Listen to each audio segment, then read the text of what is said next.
Peace and blessings, my friends. Hope all is well. I'm back, man. Just recently, I was studying a few things. I always have a few different topics and subjects that I study on a daily basis. One of those things is like I try to go through the Gospels, one gospel at a time, and see things, from within its historical and religious context, which is a huge thing. Besides other different Torah studies that I do, whether it is reading Tanakh, or I had a book that I'm reading on practical halacha, and going through the book of Yeshua, and another topic is study on meditation, etc. Well, whatever. I was reading through the Gospels, and something hit me in Matthew chapter 4. Something that I've thought about before, many times, but to kind of get your thoughts together and maybe even write some notes down. Sometimes things just come together even better with time. And this is kind of what happened to me the other day. I was actually reading a book by Rabbi Mendel Kessin, a book that just came out not too long ago. I think it was made for the holy day that just passed, Pesach. But what I'm going to do is I'm going to read Matthew chapter 4, and I'm going to share some insights about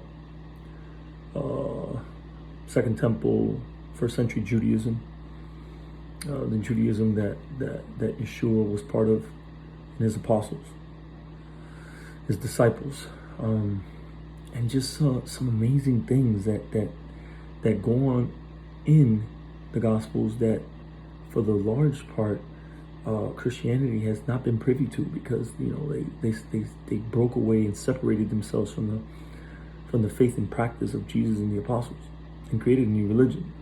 In short, there's a lot of history to that, but in short, that's exactly what happened.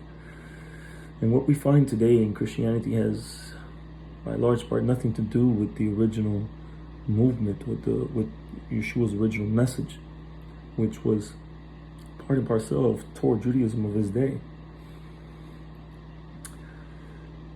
So I used to read these passages, and for the most part, Christianity, when it reads the Bible in general, when it reads the letters of the apostles, the writings of the apostles, the Gospels, etc., the New Testament, everything is kind of like hyper literalized. They take it as like it happened on Channel 7 News, like if it was 100% literal and historical.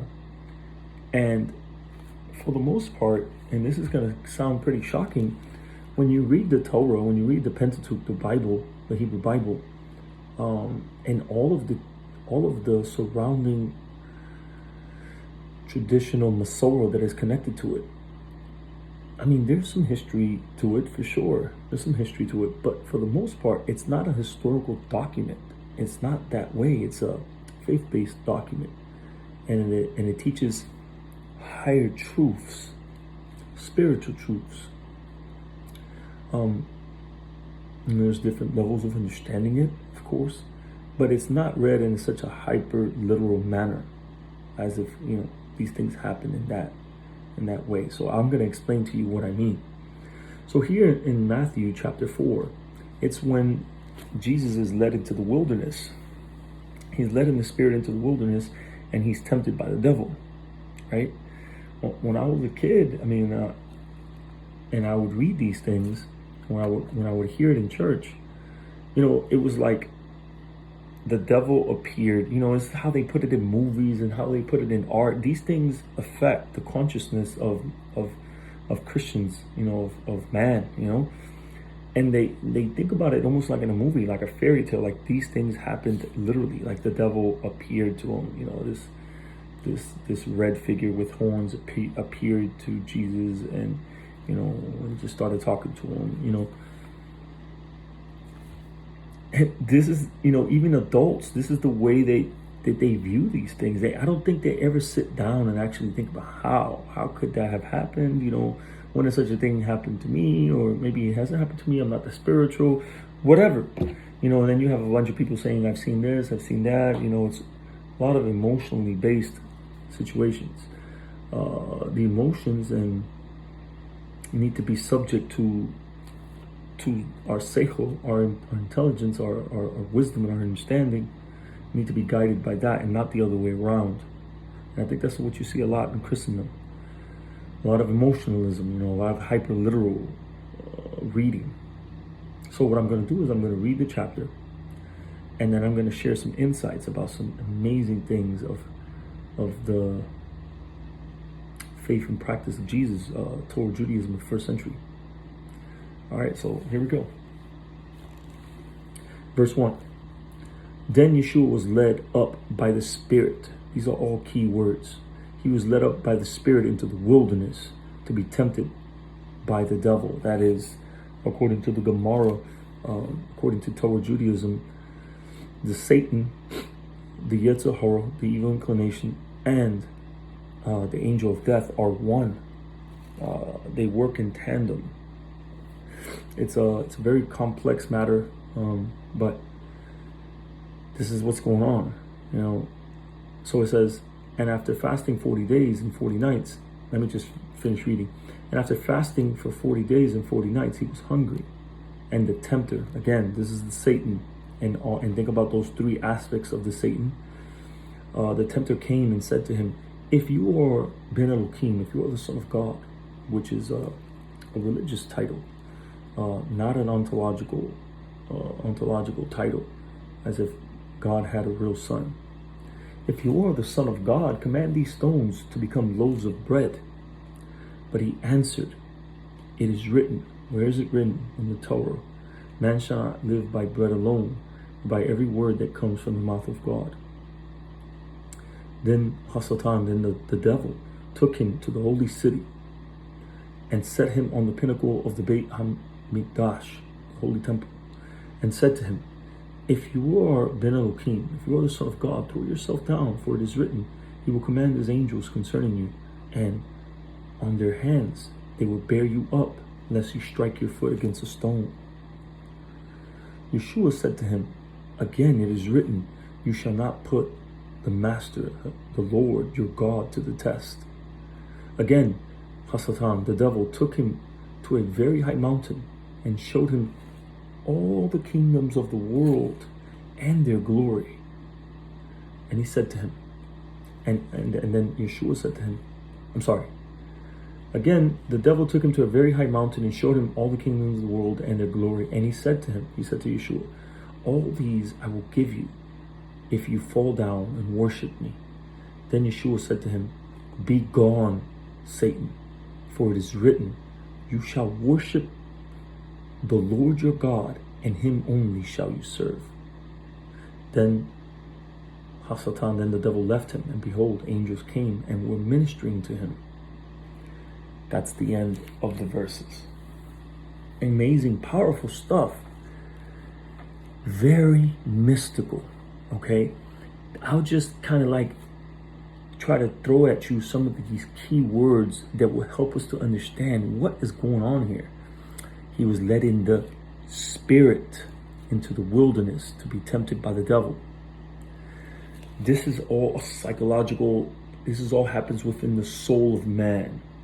Every man is tempted by the Yetzer Hara in some way or another. To what level Yeshua was tempted? It seems that on a very lofty level he was tempted, because I think he was tempted by not just the Yetzer Hara, but also Samiel. Very similar to the mystical experience that Yaakov Avinu, Jacob, our father, had when he was in the wilderness, and he wrestled with the Malach, this angel, Samiel, who was the Prince of Rome. Okay? This is almost identical what's going on here. And this is Yeshua wrestling with this angel. Okay, this is the wrestling. This is a commentary almost on the situation with Yaakov. Okay, and so the key words, Ben Elohim, bread. I wrote about this a while ago, and I'll share it in the comments section. I wrote on this whole chapter. It says that the devil, the Hasatan, took him to the holy city and set him on the pinnacle of the holy temple. I mean, when Christians would read it, like he took him, he flew him, he literally flew him to the top.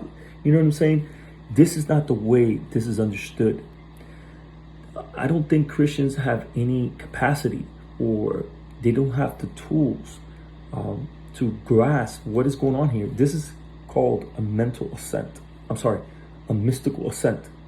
Okay, it's something very privy in Torah Judaism.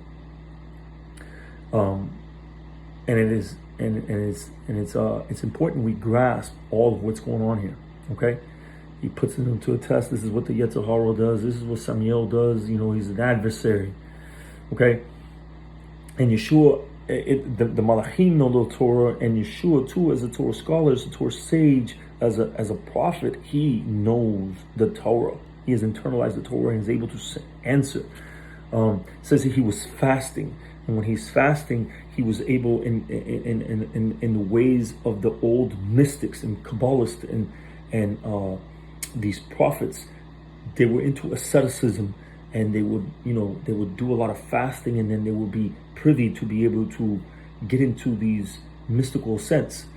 These things were called in the ancient times, the very, very ancient of Second Temple period, it was called the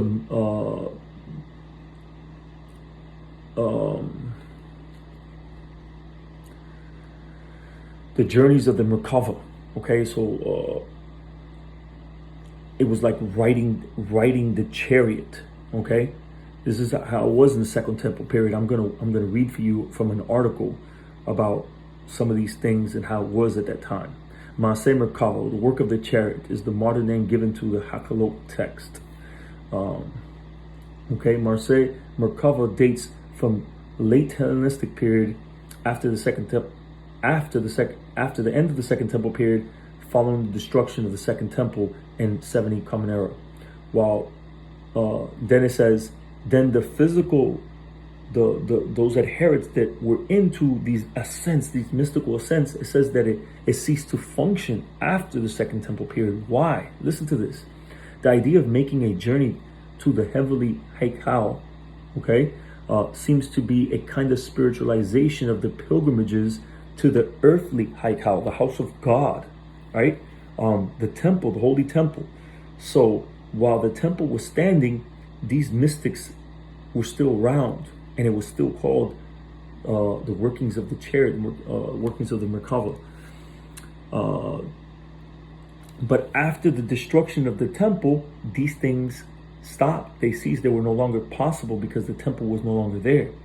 So mysticism, Kabbalah, went into another phase, which is fascinating, right? Because it makes sense that Yeshua would have this type of experience, the very ancient kind of Maaseh Merkava, workings of the chariot, because in his day, the temple, the Second Temple, still stood. He frequented the temple as a good Jew, as a holy Jew. He frequented the temple all the times during the holy days, and even more than that, he was there often, just to be there, prayer, and it was the holy city. So, and it is so interesting that here in Matthew 4, it has Samuel taking him to the pinnacle of the temple and to the holy city, in this, not in a physical way, but in a holy, mystical ascent. Okay, after Maaseh Merkava, then later after that, I think they began to call it the PaRDeS, the ascent of the PaRDeS, because now it went from the holy temple that was destroyed. Now the righteous, the souls of the tzaddikim, And those who were alive and had mystical sense will go into the heavenly Gan Eden, the heavenly Garden of Eden. Okay? This is all have to do with the soul and the levels of the soul. This is why this topic is so important. Okay? So now what I want to do is share these wonderful insights from the book of Rabbi Mendel Kessin.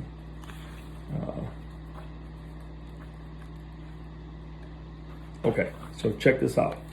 This part is called the clippos and prophecy. In the world of the Satan, there are 4 different levels of delusion.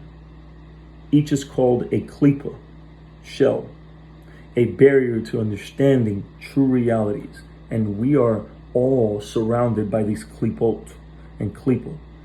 And we're supposed to get besides these things and draw closer to holiness. That's the way we can destroy them and take the holy sparks. So it says, there are 4 environments that can cloud a person's judgment. What are they? It says, in the beginning, God created the heavens and the earth. And then it speaks of the tohu vivohu of Choshek and Tichon. This is quoting Genesis chapter 1, verses 1 through 2. Listen to this. The earth is the world of the Satan.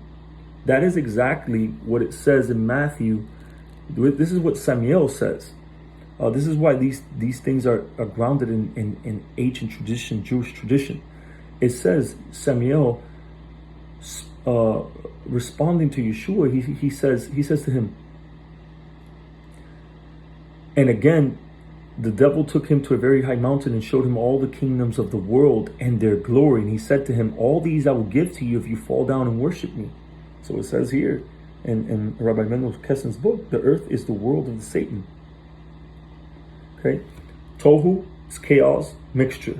And vohu is emptiness. Now check this out. Choshek is darkness.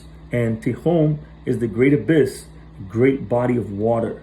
Remember in the beginning, in Bereshit, it says, and the Spirit of God hovered over the waters. This is this Tichon, the great abyss.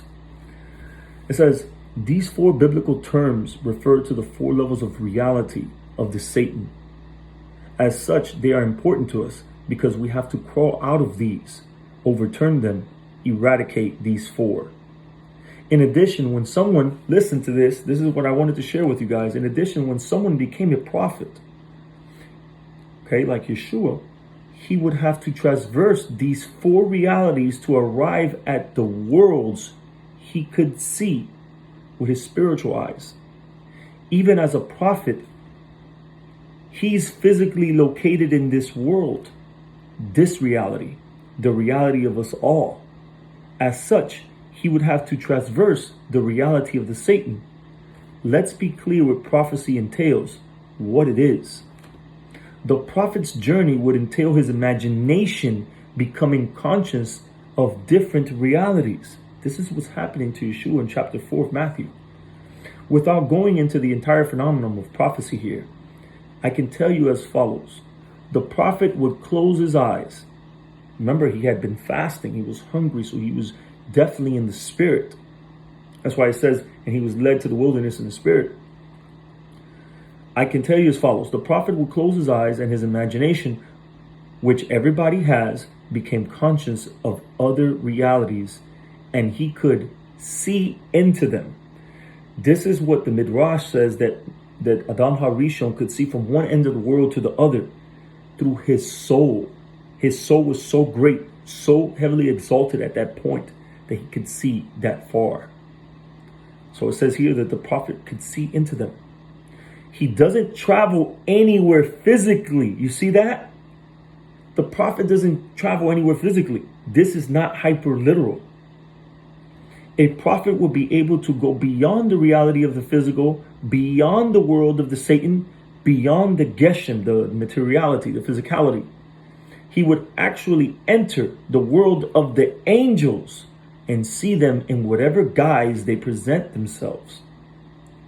He may not see them as they really are, but could view them as they allow themselves to be in that world. He could also communicate with them, like Yaakov Avinu, like the mystics, the Mekubalim, Eliyahu, okay, Hanok, etc. To get to those worlds, he has to first cross the 4 clippos. This is what Matthew 4 is about. And that's why I think he has like either 3 or 4 different testings. Let me see. See if I can count them. 1, 2, 3. Maybe there's 3 or 4. I'm not sure. But that's interesting, right? He has to traverse these 4 clippos. It says the prophet Ezekiel speaks of Maaseh Merkava. There it is. Okay? During the times of the prophets, this was the first, this is how it was called at that time, before the development of time, history, etc. The prophet Ezekiel speaks of Maaseh Merkava, the divine chariot, Ezekiel chapter 2. He uses 4 distinct terms. 1, Ruach Siora, a stormy wind. 2, Anan Gadol, great cloud. 3, Ish Mislachachas, striking fire. 4, Noga, brilliant light. These 4 terms refer to the terms we just quoted. Okay? So, 1, the Ruach Sehora, the stormy wind, equals the Tihon, the great abyss. 2, the Anan Gadol, the great cloud, equals Hoshek, darkness. And 3, Esh Mishchachas, striking fire, equals Vohu, void. And 4, Noga, the brilliant light, equals Tohu, confusion. These 4 clippos refer to the 4 levels of the world of the Satan. Now, just as there are 4 worlds of the Sitra Achra, the other side, this is the side of impurity, the side of unholiness, the side of evil.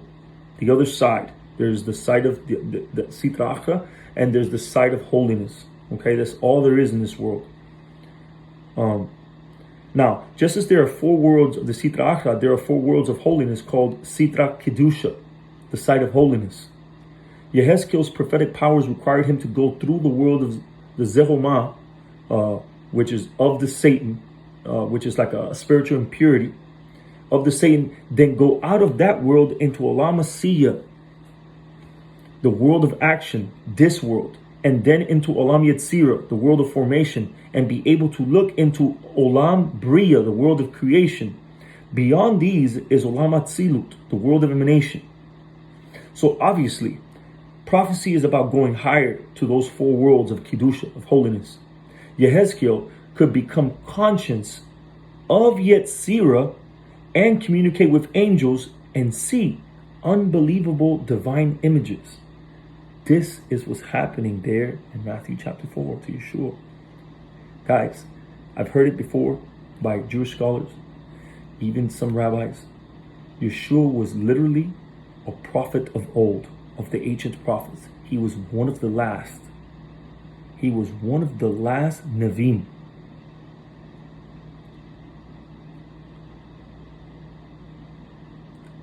Even so, Yehezkiel in certain ways was a low-class prophet. Imagine that. Prophets before him were able to be conscious of Olam Bria, which is higher than Yetzirah. They were able to see into Atzilus, the greatest of the worlds. The concept of prophecy is to be able to look into Atzilus, which is inhabited by God, as he is manifest there and can be viewed in Olam Hazeh, the creation. That prophetic experience is the highest representation of God there is. Every prophet, basically, was able to go into that upper world and see into Atzilus. From there, he could access awesome divine messages and views. Yehezkiel was not as great as the other Nevi'im, prophets, because he lived at the end of the prophetic times.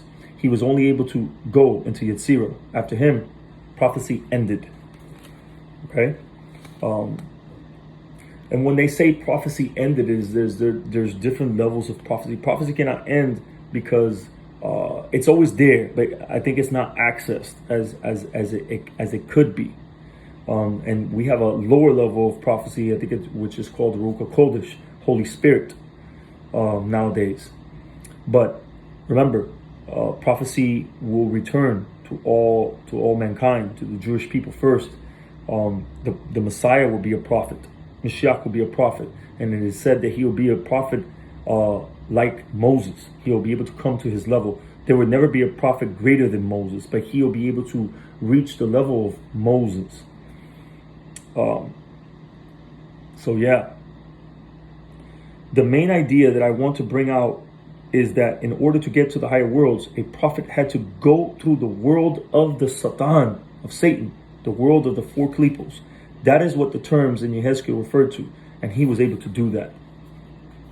To recap, the world of the Satan has four terms in the Torah, four levels of reality, in which there is an intense inclination to believe in self as opposed to believing in God. And that's why Samuel attacked and tested Yeshua in such a way to kind of like believe in himself. But in every instance, Yeshua, as a sage, as a holy Jew, he retorted and answered him with Torah and bitul, self-nullification, and just reliance upon God.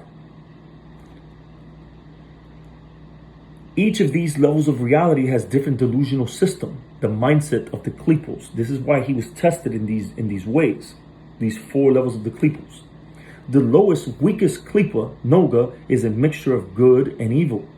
There's a realization of truth, but with it, there's a realization of evil. Evil being the belief in self, as mentioned earlier. That is the level of the klippa noga. Yeshua was to such a level of bitul, of self-nullification, that he could say things like,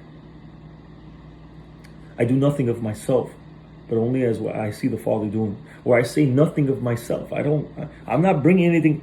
He relied upon the Torah of Hashem in all his ways. The next klippa, which is yet worse, is that of the Oneg HaGadol, the great cloud, where everything is seen as independent of God. Not just self, but the entire reality. Everything is separate because the world it is its own reality. That is the dark cloud that obscures everything, much worse than the previous two. The worst klippa of all is Ruach Siorah, in which the ever-increasing delusion pervades the entire earth. So here we have the four klippos of the Satan, the four realities of the Sitra Achra, that a prophet had to traverse in order to receive prophecy. There are the four worlds mentioned in the second verse in the Torah, as stated earlier. All right, so I just wanted to end with that. I think that is amazing to know these secrets. Yeshua was, in modern terms, a Kabbalist, a Mekubalim, a mystic, a Jewish mystic, a holy sage that was into the mysticism of his day, and he was an adept of it. He could do it. It happened to him. We have these testimonies, this evidence that it was indeed so to the T, with so much evidence. This cannot be denied, and it has been brought up by various scholars that have noticed these things, that Yeshua was indeed a Kabbalist. From